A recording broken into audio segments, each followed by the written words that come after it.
Hey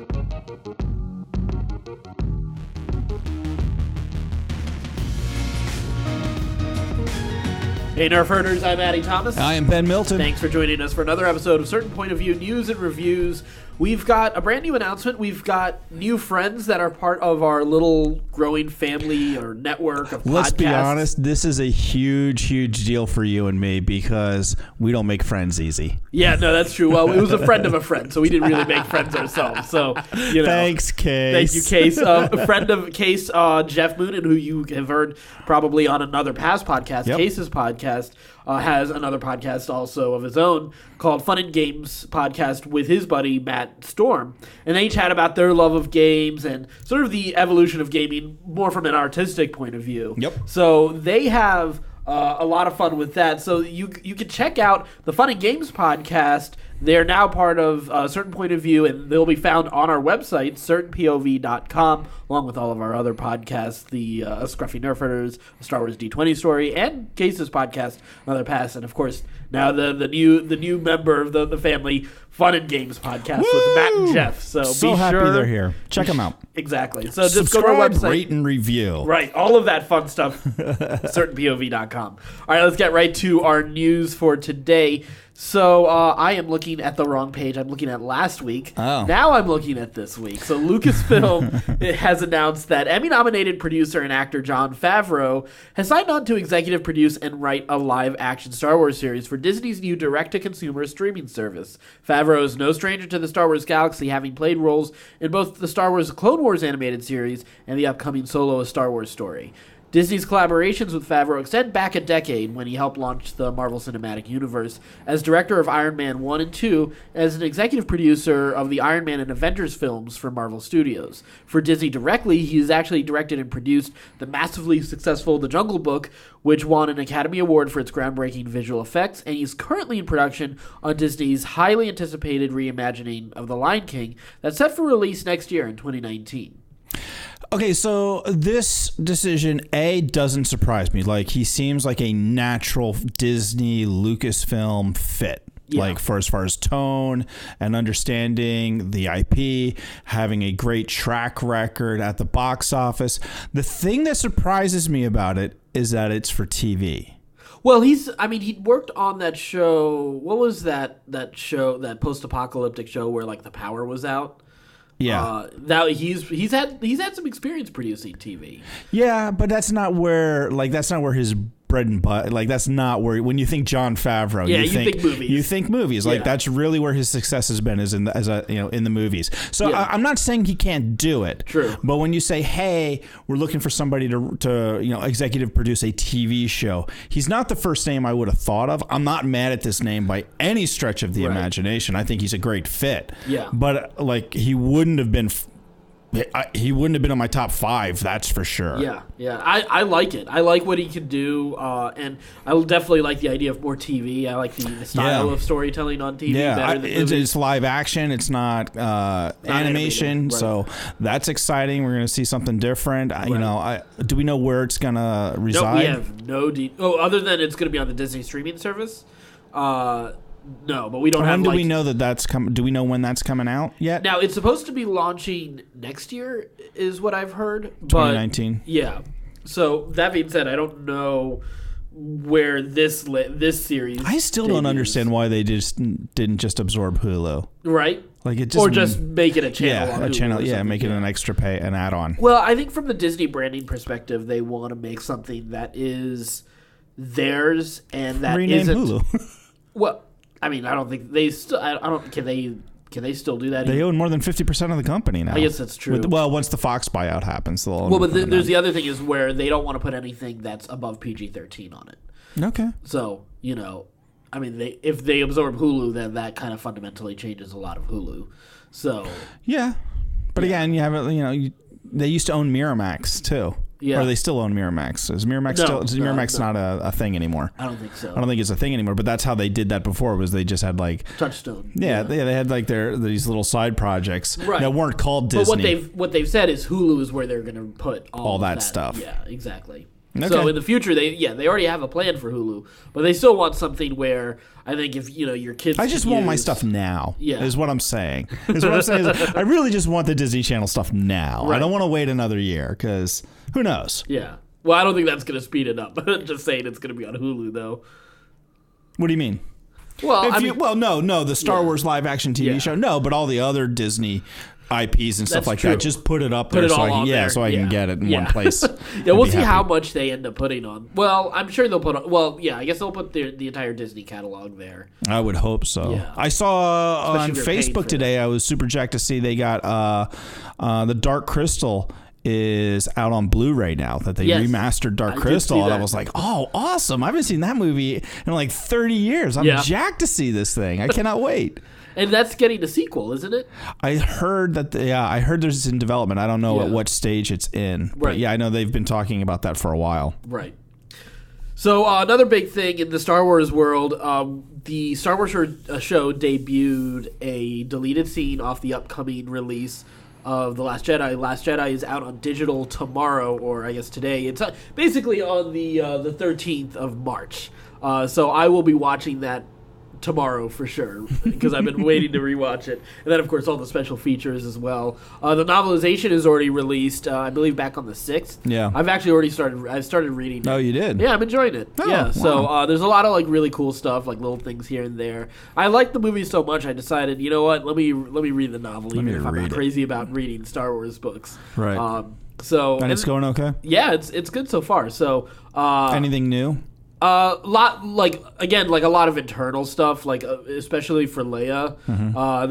They fleshed out a little bit more of Paige, of her daughter, Rose's sister. Oh yeah, yeah. And Carrie Fisher's daughter's character has a little bit more to do. So like side characters, you had a little bit of stuff like from Admiral Akbar's perspective. So flying out the window. Well, granted, I have only gotten to the point where they just destroyed the Dreadnought. Okay. So I'm taking my time. First scene. Yeah. Done. Yeah. Well, that's actually like. Akbar's death is like 20-30 minutes into the movie. Yeah. It's further than you think. No, it's not. Know? I love that movie. I know that movie real well.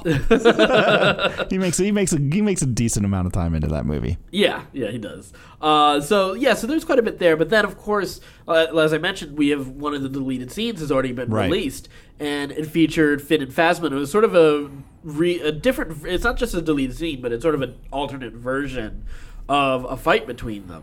Well, in this version of the fight, you have sort of Finn alone on a platform that's rising up, and a bunch of stormtroopers climb up along with Phasma, who's already had had the mask broken. Yeah, so they've already been in a part of their fight already. Yeah. And I believe this is already after like the finalizer. This particular Star Destroyer has already been fractured by Holdo going to light speed and destroying the fleet. Yeah, it seems like it happens in the exact same sequence. It's just an expanded and re-imaging of that fight sequence is how it looks to me. Right, and like basically Finn is cornered, and he calls out Phasma for basically taking down the shields when he had a gun to her, and all the stormtroopers around her get a little uncomfortable and look like they're about to turn on her, and she just takes them all out. Just shoots them all. Yeah. It's a great scene. Like you really like it creates an interesting character dynamic that I wish they had kept in the movie, because it makes that scene work a lot better than what we got. Because Finn feels a little bit more important there. Yes. And also Phasma does too, for that matter. Yes. Phasma's not just Kenny. Yes. You know? Like, oh, wow. Like, oh, that was disappointing. I guess she Boba Fetted. Yeah, although I won't be surprised if she shows up again. I hope so. Yeah. I hope so. I don't think she will. Yeah. But I hope so. Yeah. Because she seems like she could be a really cool character. Right. But she really did kind of get the Boba Fett treatment. Oh, totally. In these two movies. And maybe that's just the thing. Like, she's just going to keep on getting the Boba Fett treatment. And it's just, you know what, we're just going to have a Boba Fett. Yeah, it's in balanced. every trilogy, yeah. It's like poetry. Right, it rhymes.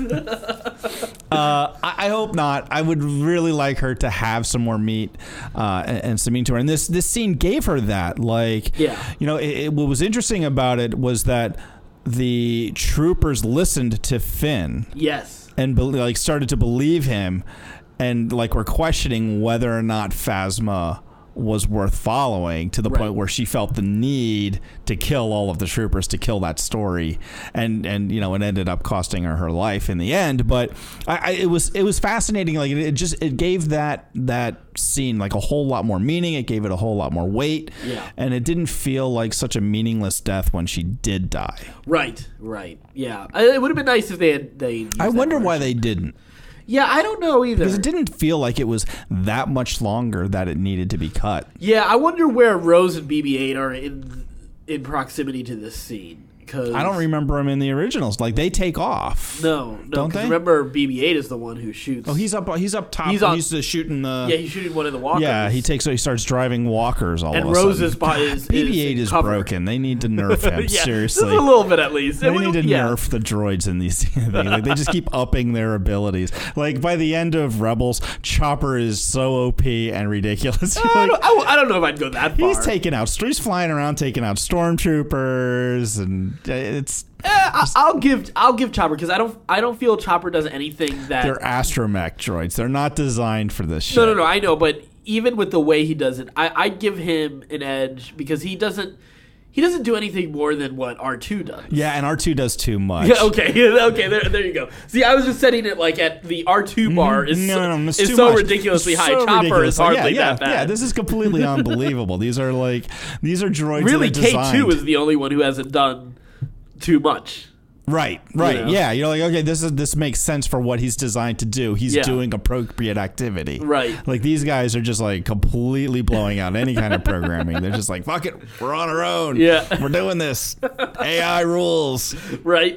Which is sort of, there's a weird moment in the book, in the novelization, where apparently it's not something I really think about, but obviously all these droids have personalities, right? Right. But all this AI for his X-Wing, as BB-8 is dealing with it, has a little bit of personality too. Come on. Well, but they don't. It's not anything that Poe's interacting with, but that BB-8 is interacting with. Yeah, because that little experiment, that engine, like where he just goes like crazy fast. Like apparently he asks, like, so did I break any records or anything to BB-8?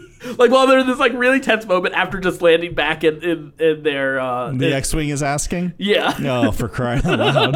All right. I mean, fortunately, it's like two lines. It stays within a paragraph, so I was like, okay, that's fine. Here's what's completely unbelievable about that is that if the AI is that complex in this universe, all life would be dead. There's no reason that there's any living organisms. Yeah, no, that's fair. The machines would rise up. Star Wars really should be Terminator. Right. Well, like, you would think Star Destroyers would have some personality too, right? Exactly. Like, this is crazy. All right, so Deadline is reporting that Netflix has just signed a massive 7-figure deal for the film rights to the characters from the Deadpool creators, Extreme Studios, established within Image Comics in the early 90s. The deal includes plans for a series of interconnected films based on Extreme Studios series like Youngblood and Bloodstrike. In a public statement, Rob Liefeld expressed his excitement at bringing the Extreme Cinematic Universe to Netflix and his confidence in working with Akira Goldsman, who is developing a film based on Liefield's Evangeline series for Paramount. Though no specific casting announcements or release dates were announced, Netflix's head of feature film development, Scott Stuber, made a point of saying that the studio was particularly interested in focusing on the gritty stories and distinctive characters that the Extreme Universe has to offer. Okay, Netflix is a good place for this. Let me just go. I love the connected universe of Marvel. Yeah, I love it. They nailed it. It's awesome. It's amazing. Yeah. Do we need it? Like, not every IP now needs to have a connected universe. No, I agree with you. I throw Star Wars in there too. Yeah, for sure.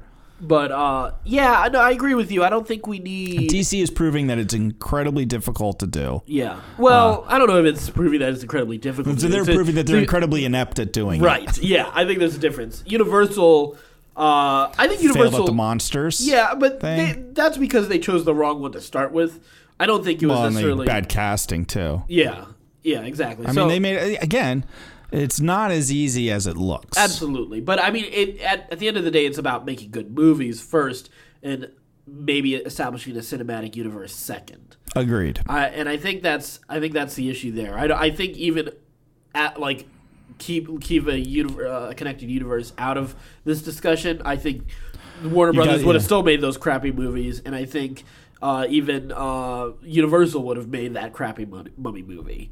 Yeah, maybe, but I think that like. The temptation is like you start what it does when you have the idea of like we're creating a bigger universe. It's already difficult enough to create a great movie, right? That's tight and makes sense and just flows. But then you add the extra layer of this has to tie into this 3 steps ahead that we're gonna make into this movie, and this ties into here, and so you start compromising on making a good story in the overall idea of it's gonna fit, it's gonna make sense down the road. Sure. And I think that's where a lot of missteps are made in these universes. So translate that to DC, since DC right now is the best example of this. Yeah. Where do you think that mentality hurt the movies? Because I don't know if I totally agree with that. Yeah, I mean, maybe that's not. There's certainly a lot of problems that happen with DC, but you're probably right with DC that may not have been. There's so many other problems that are so much more obvious than that. Yeah. But when you look at, I'm just trying to think of like the perfect example. I don't know. Maybe the casting of and the writing of the Lex Luthor character in Batman versus Superman was intended to pay off later down the road. That I could see. Absolutely. Yeah. And it just didn't work for that film. Like you look at that film and you go, Jesse Eisenberg, like, okay. Yeah. And then you go, that character was really badly written. Yeah. And he does some really weird stuff and behaves really oddly. Yeah. Maybe they were planning on having, and I think they are planning on having, or were right up until very recently, planning on having, because you have that end credit scene at the end of Justice League with him and Deadshot, and creating their Deathstroke, creating their own league or whatever. Yeah. So maybe there you see that. Batfleck. I know a lot of people didn't like Batfleck. I thought Batfleck was one of the bright spots, too, but he's already older. And so you have a more grizzled, meaner. I think choice of villain for Justice League is where that's especially apparent. Yes. That I think is where you're definitely right. Yeah. So I can see that. You just start making like compromises along the way of like, it's okay because it's going to tie back. Because nobody would choose Steppenwolf if you were planning to build up to something. I didn't know who else. Steppenwolf was. Yeah. Yeah, I mean, like I knew, but I didn't care. Yeah. Like nobody's like, oh shit, we get to see Steppenwolf, right? Except for like the really hardcore. Because even like you look back at the first Avengers, like Loki is a big villain. Especially for everything that had built up to that point. Yeah. And Thanos was just a pipe dream at that point. Like he was just. I mean, anything could have changed. Like they could have decided to step off of Thanos if they really wanted to. Oh yeah, they totally could have backed off of Thanos, but it works. But it's been working the entire way. We'll find out if it pays off. Yes, yeah. Good luck with that. It'll be interesting. We'll see. So all right. So I'm interested to see what this cinematic universe is like. Is it going to be? Are they going to do like they did? What was the Bright? And actually make movies, or are they going to make Yes, they're talking about movies for this. Interesting. So Netflix is really doubling down on the sci-fi movie. Yeah, they're really genre. trying to make something work there. Because even though I know opinions were mixed on Bright, but they made money. Yeah, critically though, it had some of their movies haven't been received quite as well. Well, they're also new at it too. Yeah. They're figuring it out. Exactly. All right, well, let's head into reviews for this past week in TV. Voltron didn't come out last week; it came out the week before. But Ben, you have now caught up. I have finally caught up and finished 6 episodes. Yes, it's embarrassing that I couldn't 20-minute episodes. But there was so much going on in my life and on TV, and I finally binged the last little bit of it that I had left today. Yeah, again, great storytelling. Yeah, this good storytelling. Series continues to be really cool, and it invents itself in some new directions in a really interesting way. I'm liking. I mean, we got some big reveals. You know, again, like obviously there's plenty of spoilers whenever we talk, so just expect that. But we got the reveal of who Keith's mother is. Yep. We got this new sort of mystical aspect that's been kind of added into. Well, not. I don't know if necessarily added into, but it's gotten deeper. Yeah, they've deepened the mysticism of it. They've now sort of fractured the Galra Empire into its own civil war with varying sort of warlords vying for control right now, which is a really cool dynamic to shift it to. Now that they've really killed Zarkon. Yep. And killing Zarkon was a big deal. Big deal. And really cool too. Handled really well. Let me ask you this: do you trust Lotor? No. Yeah. Not at all.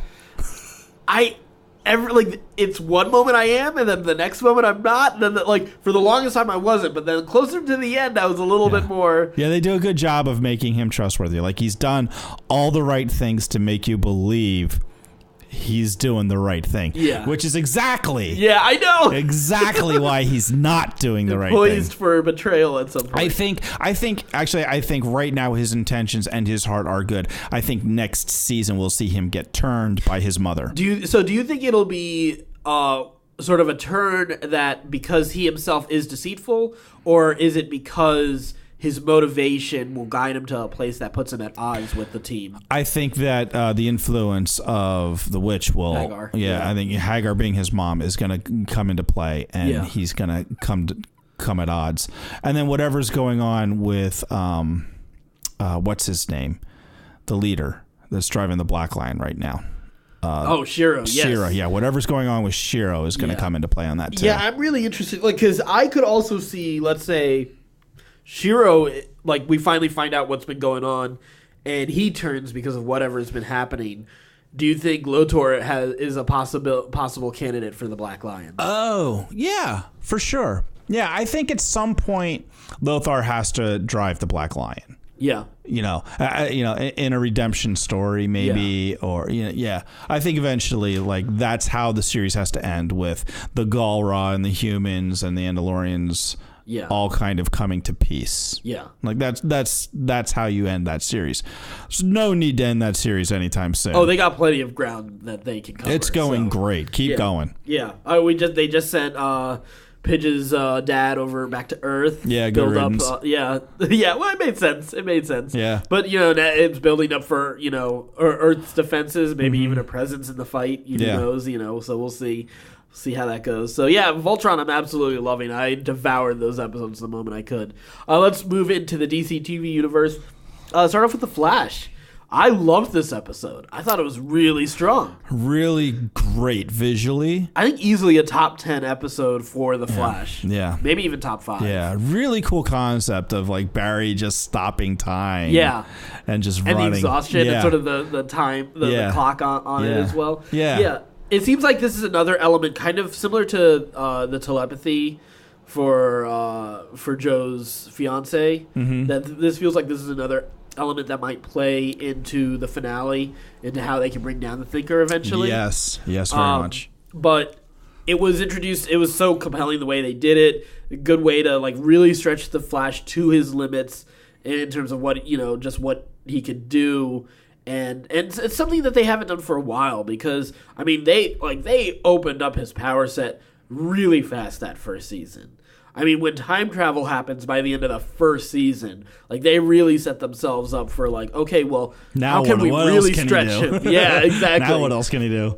And in this case, without having to go with a reverse Flash, or even with the Thinker for this episode, just having an eco-terrorist, set off a bomb quicker than he could reasonably react to it. So I thought that was great. Really good. It was really, really good. The only thing I didn't like, Iris. Iris coming up with the solution. Come on, man. She's a journalist. Come on, man. I know she's the captain of Team Flash. They've already established that she is a player. She can hold her own with this group. So I'm totally with you. Come on, it doesn't make any damn sense. Yeah, but I love Candace Patton enough. Yeah, I love totally willing to overlook it. But come on, man. You had Wells who couldn't figure it out. Cisco couldn't figure it out. Well, you know what though? They each contributed to it in a very different way. I thought it was reasonable that each of them couldn't figure it out as best as Yeah, because they each were able to contribute in a way, and they didn't have enough time for them to get to multiple solutions. Like, yes, Iris being the one to solve it is sort of like that. Oh well, it's the unexpected thing. So like, I could kind of. I had definitely mixed feelings about it. Yeah, it was weak. It was a weak plot point. They ran out of people that they could use except for Joe, and that would have completely unbelievable. Well, yeah, at least it wasn't Joe. So or his girlfriend. Yeah, that's true too. At this point though, as much as I love Candace Patton, I do miss some other characters one character in particular that I wish was still part of the show in some capacity. Do you remember Patty from season 2? Mm-hmm. Yeah, I still kind of wish he was in the group. In some ways, I actually like her more than Iris. Than Iris, yeah. Yeah, but whatever. Yeah, Kuna Matata. We're so far away from that path. Yeah, reboot. Yeah, exactly. He'd have to change time at this point. Yep. So let's move on from there. So Arrow, they continue down. Let's see. So they sort of had their civil war within their two team Arrows, and the repercussions are pretty good. Like they're doing some good stuff.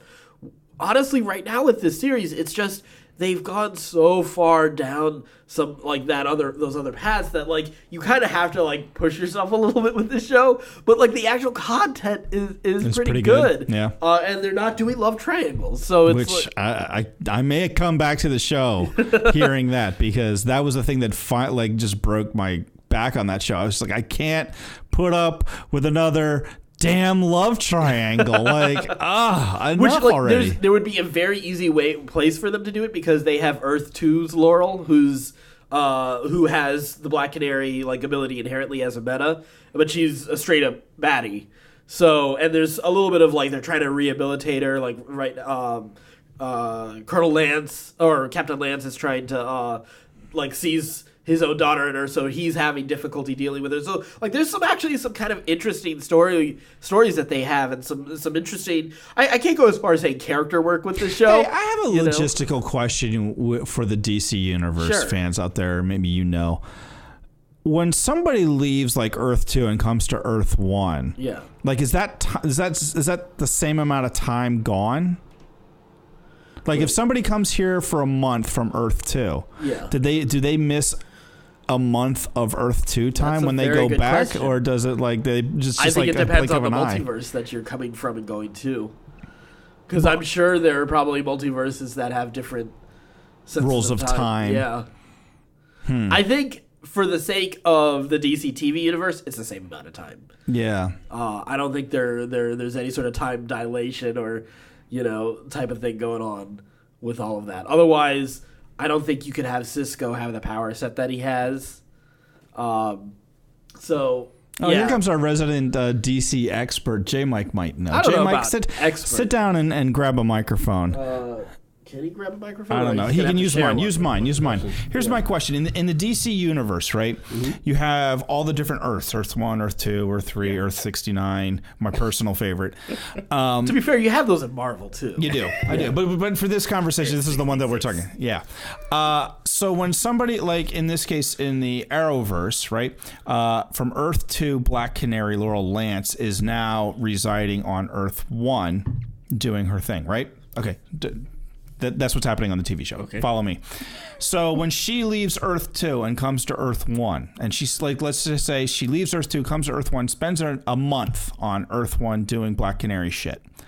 Did she miss a month of time on Earth 2? Or when she goes back to Earth 2, is it like she never left? Or like just a couple minutes? Or was it like 3 years that passed on Earth?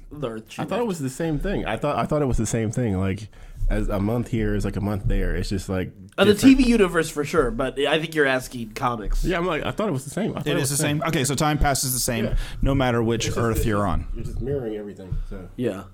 Okay, excellent. All right, good to know. I feel like I learned something new. I didn't want to like Zack Snyder it, so. You want to Zack Snyder it? All right, let's move on. So that's where we are right now with Arrow. Yeah, and the repercussions of sort of the split and how they're dealing with the threat, which is a much more dialed down threat. We're dealing with a mob boss who's sort of getting is discrediting Oliver as the Green Arrow, while also sort of getting his amassing power. Yeah, and getting like power within the City Hall, DA, and exactly, all sorts of back into government and all. So it's an appropriate threat for Green Arrow. End credit though. There's some stupid League of Shadows something happening already. Like they just brought somebody back. So God damn it. They also just brought Roy Harper back too. Speedy back? Well, they just brought Roy Harper back. Oh, they brought Roy. Yeah. But Roy wasn't dead, was he? No, he was in hiding because he had pretended to be Green Arrow, so he went on the run so that Oliver could get out of prison. Right. But so they have him. So the mob boss has him kidnapped so that he can force testimony against to implicate Oliver. So Speedy just donned her costume again. Is back into I like whatever. Boo. League of Shadows is showing up again, and that is exactly the place I don't want to go with this show. Just stay away from Ra's al Ghul. You love Batman, and this is a Batman show. In a lot of ways, yes, but there are enough differences that can keep it fresh. What they do need to... keep it fresh, yes, completely. Yeah. Like, they've already done League of Shadows, right? Yeah. Like, we don't need to go back. Yeah, exactly. We don't need to go back. If anything, they need to bring back a character from... I think she was in season 2 as well, but in the first season, Hella Bertinelli, the Huntress. Yes. I love the Huntress. Yeah. She hasn't been back since season 2. So. She was fantastic. I know. Yeah, it's unfortunate that character didn't get... I mean, the moment they went with Olicity... Yeah, is when all of that stuff disappeared. Started. Yeah. Yep. Yeah, they got too obsessed with that relationship. Anyway, let's move on from Arrow. We also have Legends of Tomorrow. Speaking of great villains from Arrow. Damien Dark. Damien Dark. Yeah, so good. God damn, that guy so can just fun. Chew some scenery up, can't he? Him versus himself. Oh. I mean, that was a role made for that actor. Yeah. I mean, he is so over the top. But it's so much fun. He is having as much fun with Damien Dark as Andy Serkis did with Claw. Yeah. I mean, they're just chewing scenery up. Yeah. It is fantastic. So much fun to watch. Yeah, so much fun. Had fun with Brandon Routh as well. This hilarious. Episode. Yeah. When he's laying on the ground talking to the dead guy. Yeah. Oh my God, I was in tears. I was laughing so hard. It was great. Yeah. It's genius. Like, this show is so awful. Jenny was sitting next to me and she's like, what the hell are you watching? And I'm like, no, this is the good one. This is the one I like. Yeah, I can't disagree with you on that. Because then we watched Flash and she was like, oh, I get it. This one takes itself too seriously. Yeah, a little bit. That being said, I liked seeing Jay Garrick back with Flash. That was cool. It was a great cameo. Yeah, that was a good episode. All right, so let's come around to Black Lightning. So Black Lightning. Oh my God, so much fun. That was a big episode. Yeah, a lot they accomplished too. Crazy episode. I'm looking forward to seeing how this all plays out. This is going as fast as I want it to go. Yes. Like, I feel like they got the pacing of this show just down really good. Like, they're building a story, but not too quick, not too big. Like, everything makes sense. All the players are interesting and given enough time to give proper motivation and proper, like, that you care enough about people when they die. You're like, oh, I can't believe they killed them because I kind of like them, or I kind of didn't like them, right. or you feel something about just about every single one of these characters. Yeah, I thought it was a really cool also the way they weighed the decision of bringing the daughter into the fight. Yeah. It was a very, like, the decision, like, the motivations that they kind of brought up were all sort of reasonable. And even though, like, certain characters turn in the way they feel about certain things, as far as being a vigilante or having a family member being a vigilante, the way they handled that is incredibly appropriate. I think, like, the motivations just really work well for that. Tobias also making his power move against Lady Eve. So badass. And setting up Black Lightning to take the fall for it. Yeah, I was wondering what was up with the lightning guns. I was like, why does anybody have lightning guns? Where did these come from? Right. Well, it made sense in terms of some of the weird science stuff that they're doing off on the side here. Yeah. But, and I mean, even Tobias is, a lot younger than he's supposed to be. Right. And, I mean, Black Lightning's a guy with electricity powers. So, like, already you're in a place where you can do that, but you see a lot of people with pistols and just the guns of our own world. Yeah. That's what I was saying. Like, you haven't seen, like, absolutely in this world, it's plausible this stuff exists. Yeah. But I was like, where did these come from? Like, but it made sense when I realized that they were implicating Black Lightning for her death, and that was, I mean, that was a no shit moment for me when I saw that. So I'm excited. I'm really excited for the next episode. This season has been fantastic. My fear is that they just can't keep this pace, but I mean, God bless them as long as they can. I think like season 1 of The Flash, this might just have that one good season, So we'll see. We'll see how it goes. Maybe there's reason to be optimistic as well. I mean, they could have learned from these past shows and they have, this is their 5th show on this network. Is that it? Oh, on the network. Yeah. I thought you were talking about episodes. No, we're deeper than that. Yeah. But no, this is their 5th show on this network. They have to have a little bit more confidence to say, you know what, we can take our time with this now. Like, we've got a pretty like a winning formula. We can start making some tweaks to it now. Yeah. We don't have to rush through it like we did some of the other shows. Exactly. So, all right, let's move on. We got Agents of S.H.I.E.L.D. We had a new episode. This is the 2nd episode of them coming back from the future. They're just wrapping this show up at this point. Yeah. Like, they're just hitting the beats of like, well, let's find out where everybody is that we care about along the way. Yeah, and there's some cool moments. Yeah. Like sort of Coulson doubting whether or not he is alive or dead. Yeah, exactly. If he's still that was a great. It wasn't a fight, but it was a great like sequence of a discussion. Well, using the fear dimension was also really cool because I know the fear dimension was what the director of Doctor Strange was actually hoping to use for the first movie, and is a possibility for future movies too. Yeah. So I thought that was really cool. Seeing a little bit of use of the fear dimension and magic was sort of appropriate to this. We don't have too much development on what's sort of the bigger picture of everything, but we know Coulson's dying. We also had a wedding in this episode. Finally. Yep, Fitzsimmons finally got married. So hooray! Yeah. I was kind of checked out for a lot of this episode. I mean, I felt, here's what I felt like as I was watching. I was like, I should really give a shit more about this, but I just don't. Yeah. Like at this point, like I'm ready for this show to wrap up. Yeah, I totally agree. Everybody, like like when it got to the Fitzsimmons wedding, I was like, okay, cool, that's nice. And then you get like the stupid reveal that the new guy is their son.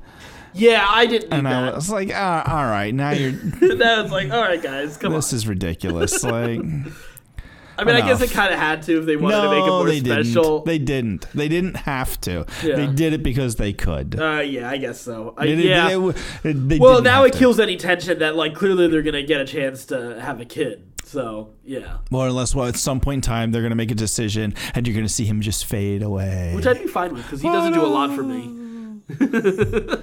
Yeah, whatever. I'm ready for this show to be over at this point, and I'm glad it is going to be over. Yeah. So let's move on. The Walking Dead. I was not crazy about this episode. What happened? Oh, this was Gabriel. Yeah, Father Gabriel and the doctor. Running away. The doctor gets shot. They take Gabriel back. The end. Well, and a lot of it was sort of like Gabriel saying, God's guiding us, and of course it was very telegraphed. You knew, like, even though there was a lot of like, oh, here's little miracles along the way, and then bang, no, to just take it all away. It was just like in real life. Yeah, and I wasn't into the story with our Alexandrians trying to get over to the hilltop. Going through the swamp. And, or Tara wanted to kill Dwight. Yeah. I like Dwight at this point. Like, I was like, yes, you don't like him, but you kind of have to trust him. He's earned his trust. I liked what Dwight did. I guess it makes sense, but this episode, like, especially coming off a solid slow episode from last week, this slow episode was not compelling. It had a moment here and there. Like, I did like Morgan with the kid and their decision, like his decision to tell him that you've already killed the guy who killed your brother. Right. I thought that was an interesting moment there. But other than that, like, I can't really say, like you said, you realized everyone from the hilltop didn't know Carl was dead, But it's like, all right, well, you're catching up to where we are, so it wasn't. Yeah, there was no emotional pull there. Yeah, so it's like, it's just like, oh, good, they're all back together again. Yeah. So, oh, no, there's not enough food at the hilltop. Like, right. Yeah, although I will say the big reveal of what Negan plans to do, and I had totally forgotten from the comics, as far as throwing weaponizing. Bodies, yeah. Well, I don't know if they're going to do the throwing bodies, because the throwing bodies thing is in the comics. Yeah. But I think they are planning to weaponize sort of the like, walkers and the blood. And, use walker blood on stuff so that they can injure people and make them turn and really like be brutal. Like that is a cool, like that is a sort of a cool like plot moment to really show just how twisted vile they are. So. Yeah. Well, it's war. All's fair in love and war, especially in The Walking Dead. Right. So overall, not a great episode, but it looks like next week is a little bit more action packed. So it needed it after this week. So we've had 3 in a row that haven't been exciting. The first 2 were all about Carl. I guess you're right. And now this one, which the first one had a little bit more, not fun, I guess. No, it was all about Carl. Yeah.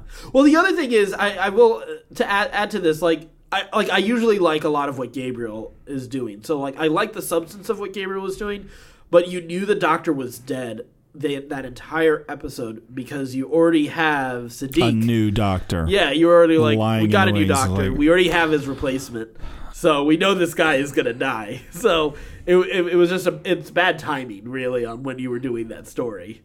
Yeah, it wasn't well written. Yeah, I think that story might have worked 3 episodes ago. Yeah, maybe. But, yeah. Now that we already know Siddiq is a Doctor. In fact, I mean, we knew it last. Can you imagine the outrage, though, that if they started episode 1 after the break with the Gabriel story instead of focusing on Carl's death? Oh, that would have been rough. Oh, my God. People would have lost their minds. Yeah, that would have not been good. Yeah. That would have not been good. So thank God they did the Carl episode instead. So, I guess. Yeah. So let's move on. We have... Let's see. So we got 2 things we'll talk about. So we got Jessica Jones Season 2. We'll do a very... Well, actually, yeah. We'll... Be doing that now? No, hold on. We'll do Star Wars Rebels. So we're going to do a brief review of this because we are going to do a full-on episode with our buddy David Adams to talk about Star Wars Rebels now that the series is over. And we'll focus a little bit more on this back half of Season 2 and the finale. But let's talk about the finale. Just a little bit of our review of it. I loved it. Fucking brilliant. Yeah. Dave Filoni is a genius. There are very few trilogies that have had satisfying endings, and this or TV series too, for that matter. And this is definitely one of those incredibly satisfying endings, appropriate to the character, not overdoing the action, and just because it's a finale or a series finale. But everything was just appropriate. Some of the stuff that people felt was filler. Was proved not to be filler. I was super excited because I've been a staunch defender of some of those filler episodes. So it was cool seeing all that payoff and the kind of it was very Return of the Jedi in a lot of the best ways possible. Yeah, the scope wasn't as big, but the stakes were just as high. Right. So I mean, it was just. I mean, that first episode almost gets overshadowed, but that first episode is incredible on its own. Mm-hmm. Because you have big force moments you have the team sort of assembling is really kind of what's happening in that first episode. But then you have the Force Wolves. They capture Governor Price. And a really great subterfuge, where I was like, "Oh wow, he is turning on him." Because I really thought he did too. Yeah. I was like, at first, I was like, okay, this is a fake. But then when he's sort of backing away at one point during the fight, I was like, wait, no, he did actually. He really betray did them. turn him. That son of a bitch, right? And then it turns out that they pull it out from you again that it was intentional. I mean, I was so excited seeing Hondo with his little plan to have a freighter just kind of push them. Yes, it was genius. It was awesome. They use all these characters in just the right way. And they each piece kind of fits in, and it's a real testament to sort of Ezra's character and his influence. I was so while watching both of these episodes, I was so excited that they really used an interesting character trait in him, in that he is able to attract people to him and He's build a natural leader. Yeah, and to build that group, because you have all these disparate parts. You have Hondo and his Lugnut sidekick. You have Vizago, who a character we haven't seen so much of since season 2. But there's a character who at one point betrays them, and he decides to forgive, and then decides to fight alongside them. The former governor. You have the clones. Yeah. All of these characters. You have Callus. In this fight Callus. as well. Yeah, you have some guy, the kid at the Stormtrooper Academy. Yes. All sorts of people that are that have come together, and Ezra's brought them together. It was done so well. Yeah. And then you go into the second episode, and the second episode was insane. Thrawn comes back and shit goes bad.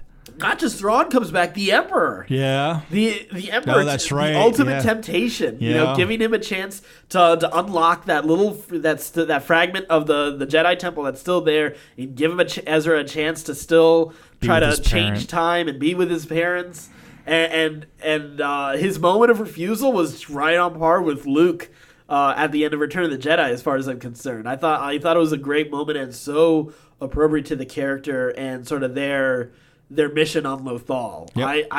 I loved how they handled the stakes of all of this. The moment I forgot the name of the kid, the kid he met at the Stormtrooper Academy. The moment he mentioned the frequency, I knew. I screamed, "Space whales!" Yeah, I did too. Space Quads, bring them on! Yes. Here we go! Yeah, and of course they come in. They very Lord of the Rings, like they're like the Eagles in Lord of the Rings. They show up and just start wrecking destroy shit, yeah. everything. But they're earned in a better way than even Tolkien did that. Way better. Yeah. It was exciting. Like you also had the prophecy for the Bendu fulfilled. Because the Bendu's prophecy about Thrawn's death, like being the cold arms grasping at him and everything. Just even the way he has to make that decision to sort of like jump to light speed and stay there, the way he's kind of fighting on two fronts, and almost mirroring Kanan's final moments. Like it was great. Like it's so well staged, so well drawn, so well voice acted. I mean, it's just excellent storytelling. And they know how to handle. They're masters of adding fun to serious stories too. Like the they can fly line is easily one of my favorites in that episode. Or just the Ugnaught, like Hondo's moments with the Ugnaught. Look at him go! But he thinks he's dead. No!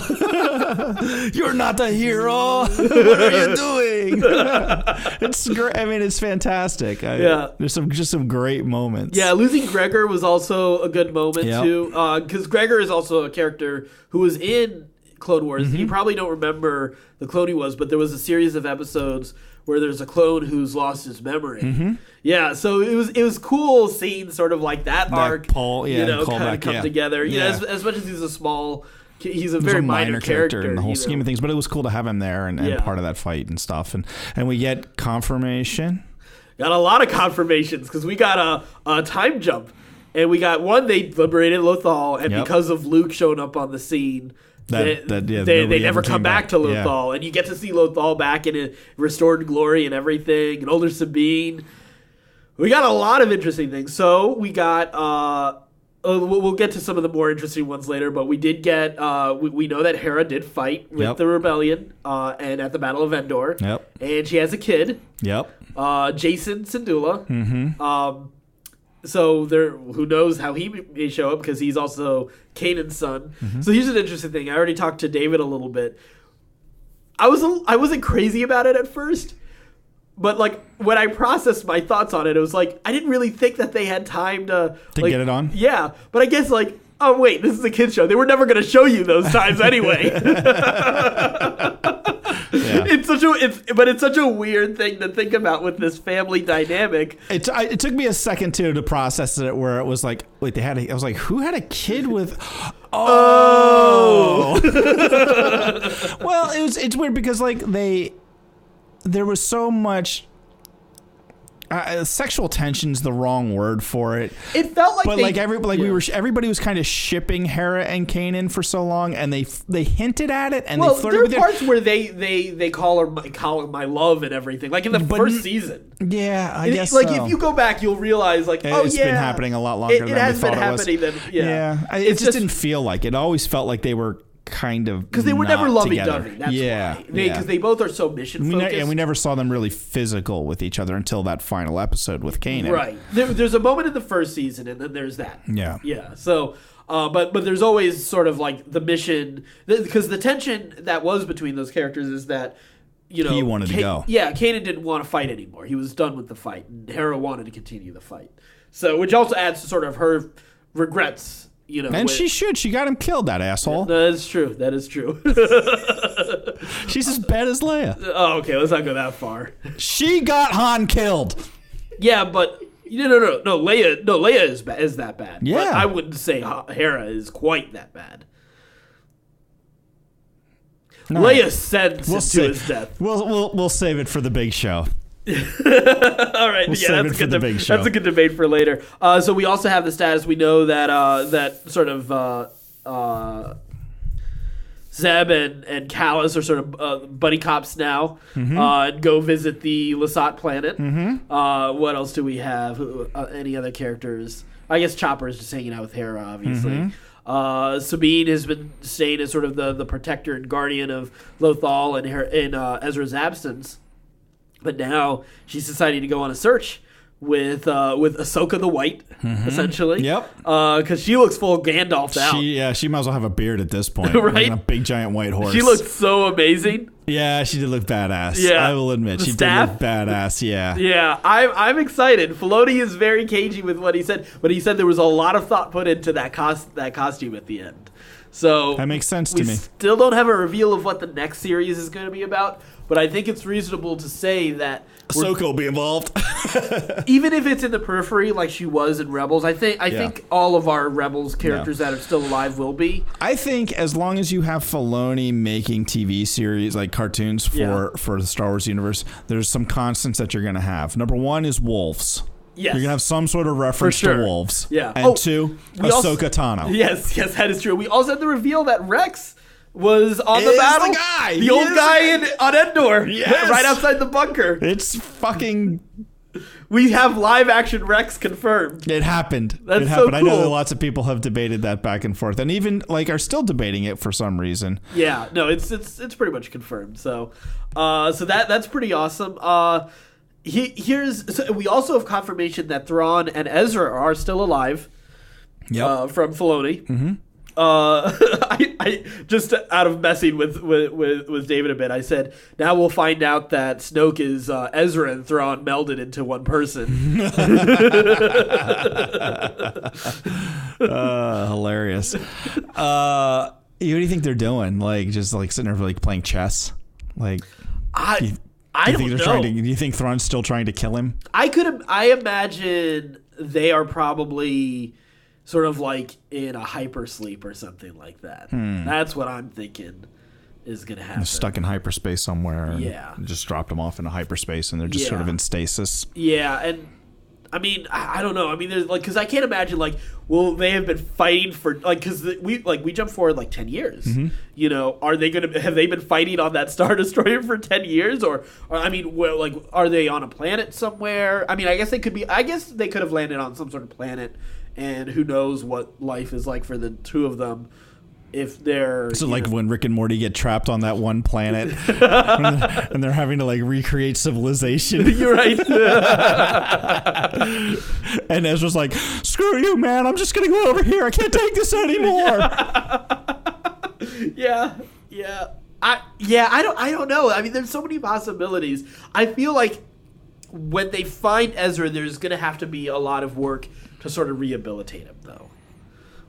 And I do think Thrawn is going to continue being a major villain in sort of the era that he was always a villain in that post-Return of the Jedi. That was the one thing where I was like it was before Filoni, confirmed that they were still alive. I was like, okay, you've taken a major, major bad guy off the map, and made him unavailable. Yes, but what I like is they've made him unavailable for the events of the original trilogy in such a great way because that's a big question. He can come back. Yeah, in a way that can come back, but also in a reasonable way where, why wasn't Thrawn helping in the fight against the Sky? Because he's the best. Yeah, he's the best tactician. Why isn't he involved? You would think that him teamed up with Vader would be unstoppable. Yeah, you know? Yeah, better, way better than Grand Moff Tarkin. Oh yeah, absolutely. You know, so yeah, it's such a fascinating such a fascinating way that they've handled it, and the open end. The open-ended way that they left it, but still so incredibly satisfying. Well done, Dave Filoni. Well done, sir. Yeah, I mean, I could go on forever about, and we will later. Yes, so be sure to check out that episode when we get a chance to release it. We'll probably have it up in a week or so. So we'll talk more then. Let's wrap up though talking about Jessica Jones season 2. Wasn't my favorite Netflix show. So my overall grade for it is a C. Yeah. Yeah. Yeah. It's not Iron Fist. Nope. It's not Iron Fist bad, but it isn't Daredevil season 1 good. Right. I think there is a lot of great substance to it, though.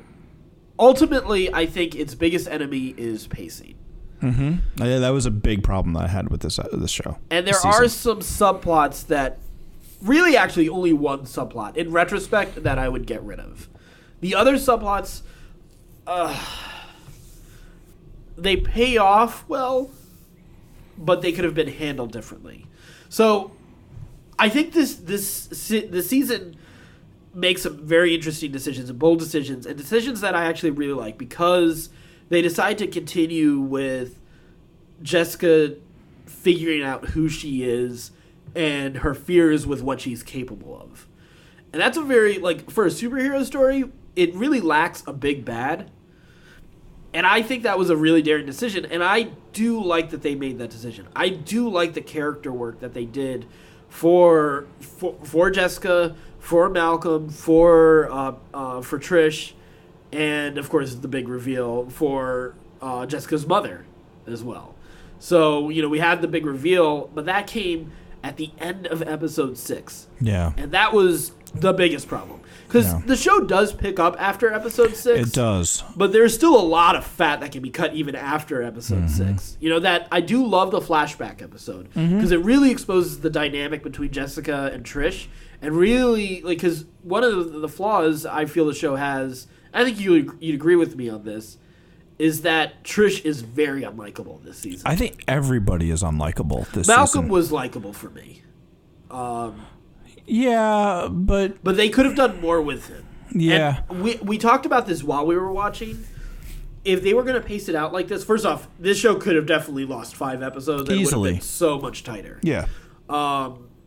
Especially on the front end. Especially on the front end. They could have accomplished it takes so 2-3 long for episodes. anything to happen in this show. Yeah. And I know that this, again, like what you were saying, though, like this isn't a things are going to happen show. This is a very internal, relationship-driven season. This is all about women's relationships with each other, women's relationships with mothers relationships with daughters, sisters' relationships with each other, and how they relate, and women's relationships with their lovers, and how they relate to each other, and women's relationships in the work. Like this is Black Panther stretched out to like 15 hours from a female perspective. Yeah. And that's brave, and it's interesting, and they do some really interesting commentary on each one of those relationships, but the pacing is so stretched out and so long that there's a lot of downtime. You don't get it's like you get like one moment every episode if you're lucky. Oh, not even that. And then there's several throwaway episodes throughout the season where nothing really happens of any kind of substance. Yeah,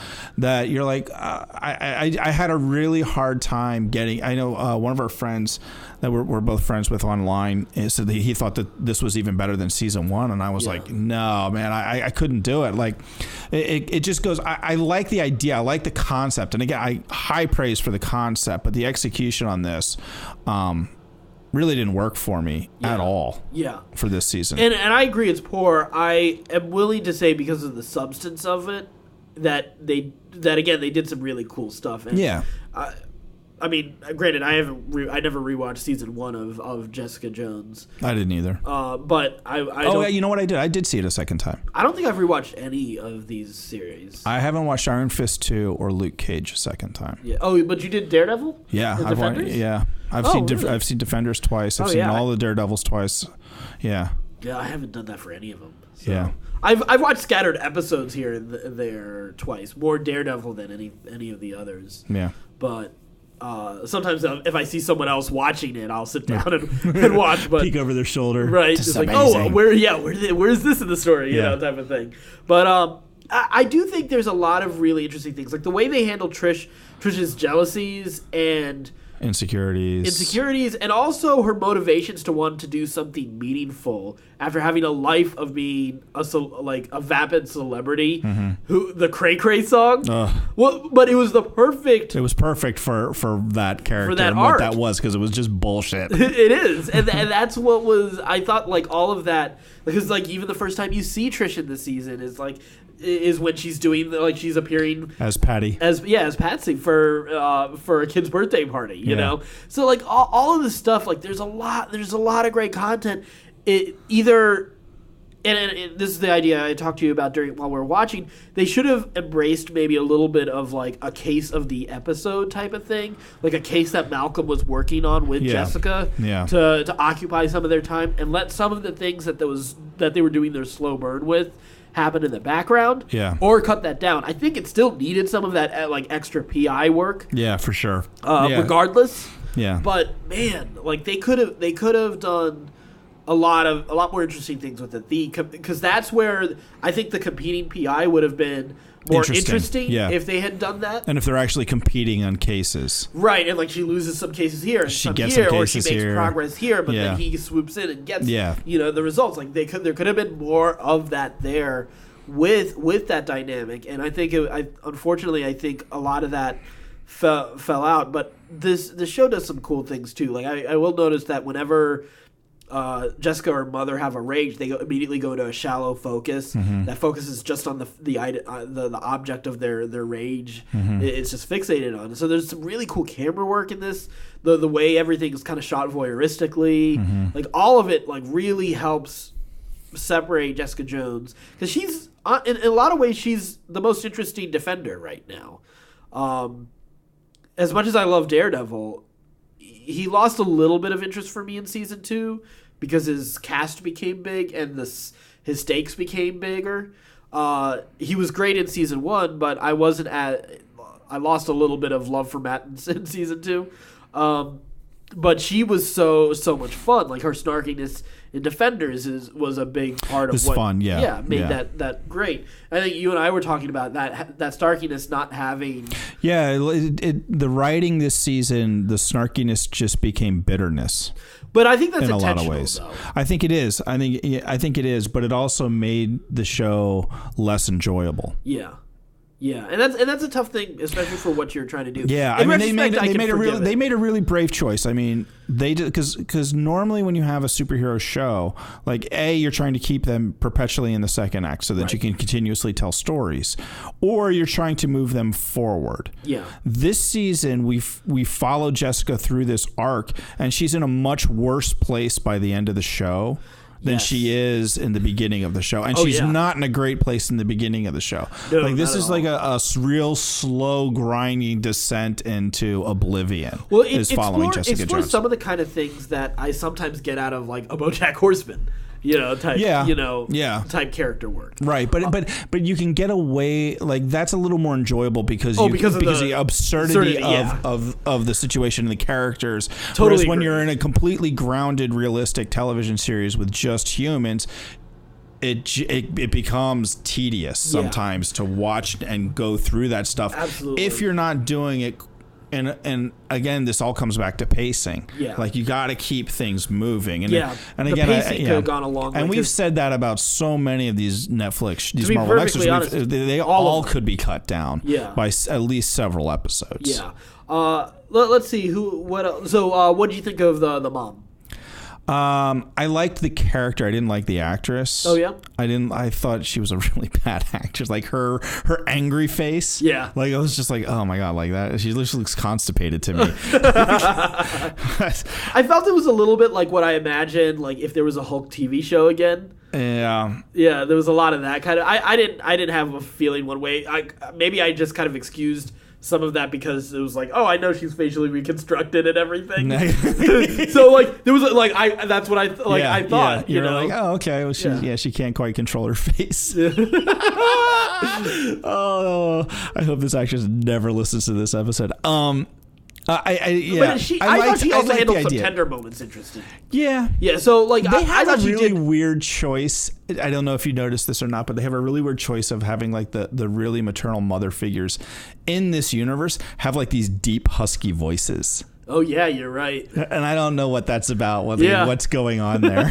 Well, it's funny because keeping with the Incredible Hulk, when they started going on the road together, I was like, are they going to totally road trip like the Hulk? Yeah, I hope so. Going from town to town and lifting cars off of right? moms. I totally watched that, you know? I was kind of hoping it would take a more lighthearted episode, like, because it had been so dark. I kind of hoped that we would have a couple episodes of lighthearted fun. And the colors were so bright for the first time in that series at that moment. Yeah. But, you know...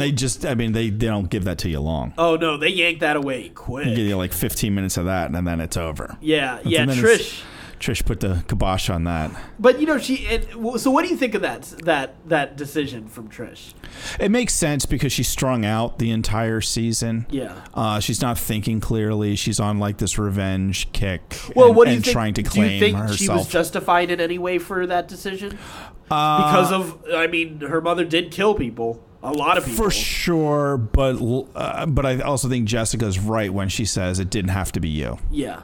It didn't have to be Trish. Yeah. Trish could have easily dropped a dime and called somebody, and that could have been it. And yeah, probably more people would have died. Yeah. But somebody just as easily could have snuck up behind her mom and shot her in the head, too. Right. I mean, it didn't have to be Trish. Yeah. Had to be Trish to completely, to continue to deconstruct our hero. Yeah. And to continue to break down Jessica. And to put her at odds now with her friends now. Because now Malcolm is off on his own. Yeah, she's got nothing now. Yeah. Well, she's got Oscar and Vito now. So I did like that. I wasn't crazy about their story earlier on, but as time went on, I did like what Oscar and Vito brought to the series. So do you think, I guess, here's the question, because, maybe she's not in as bad of a place now that she has Oscar and Vito. Like, maybe, because I think, and a lot of the relationships in Jessica in the beginning of this season those relationships are all toxic. Yeah. Every single one of those relationships is toxic. But it's because of her. It is because of her. And because she decides. No, not all because of her.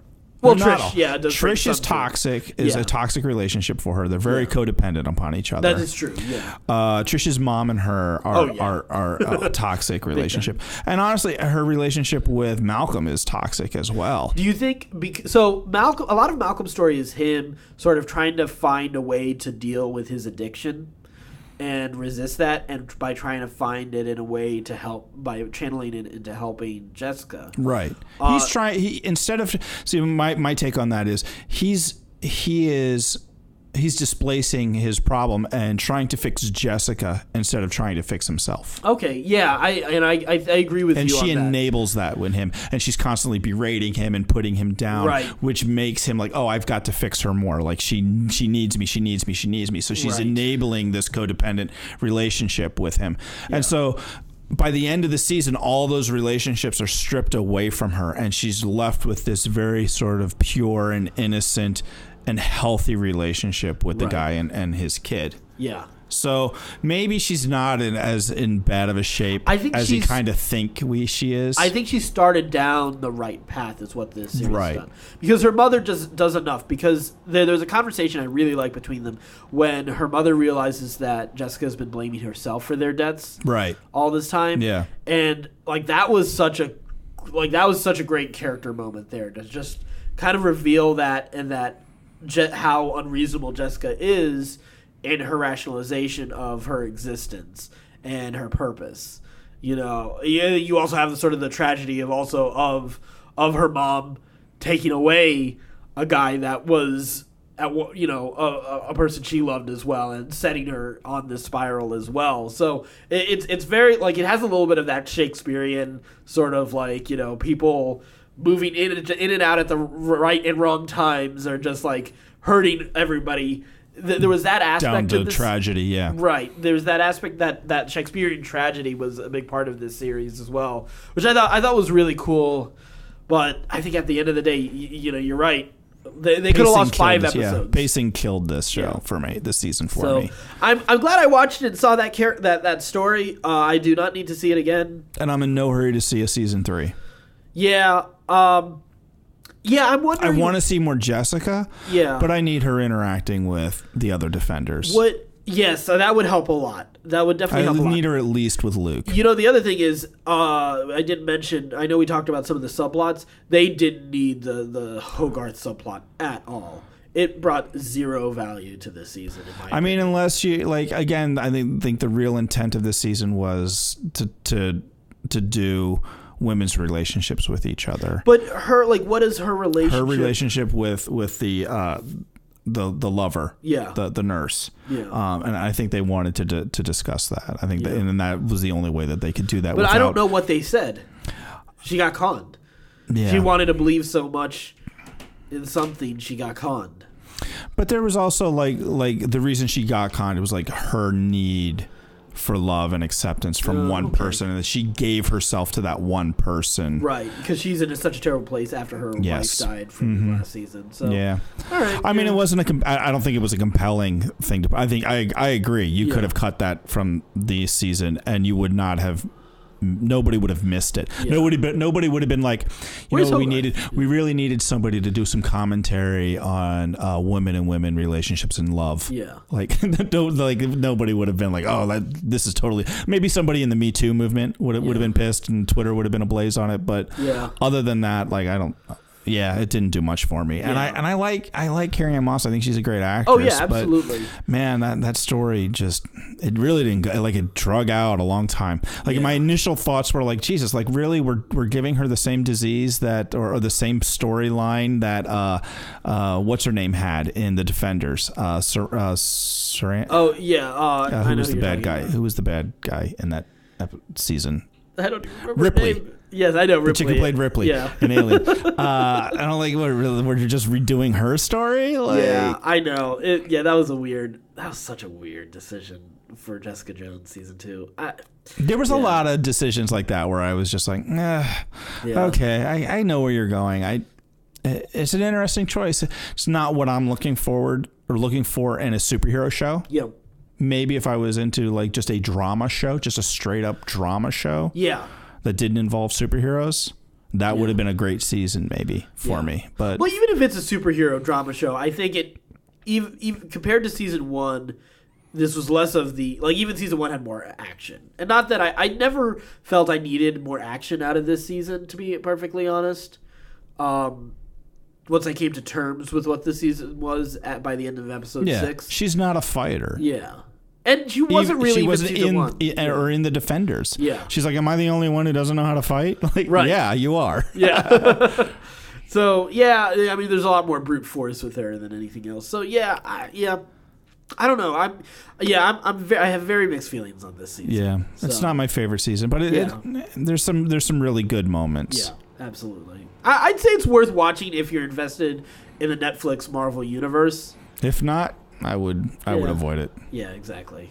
So that is it for our episode today. Be sure to check out our website, especially since we have a new member of the family. Woo! Fun and Games with Jeff and Matt is part of the Certain Point of View family now. CertainPOV.com. You can check out all of our podcasts, rate, review, and subscribe to them all. Again, CertainPOV.com. And until next time, stay scruffy, my Nerf herders.